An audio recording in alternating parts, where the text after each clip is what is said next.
The rainy season began in early summer, and June had been no exception.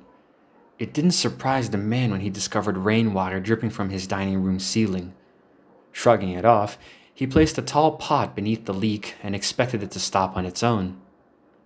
However, it continued to rain, and before he knew it, the pot would threaten to overflow.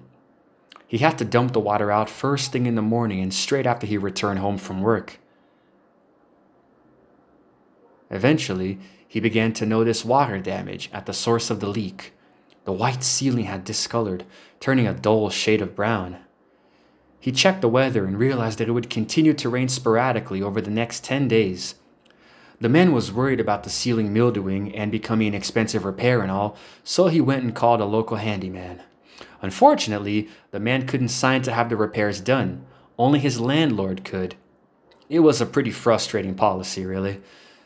The man called his landlord, but couldn't reach him for some reason.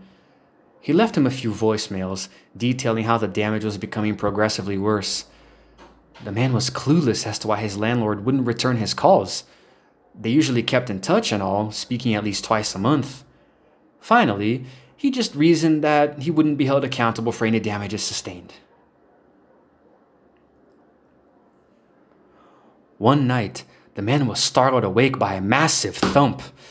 He quickly turned on his bedside lamp, and just vaguely, he could see an overturned table and a large shape laying across it. He sprinted out of his apartment and called the police, gagging at the rancid smell.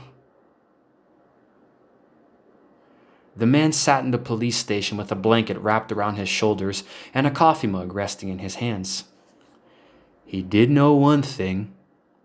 There had been a dead body in his ceiling, and the water had saturated it so badly that it caved under the weight.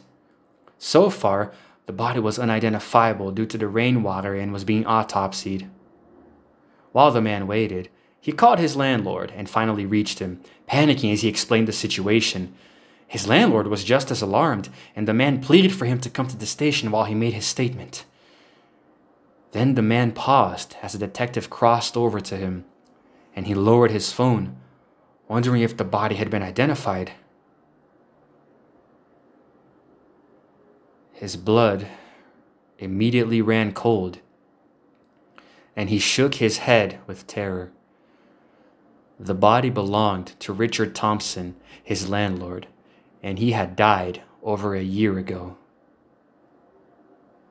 But that's not what disturbed him the most. If his landlord was dead, then who was pretending to be him?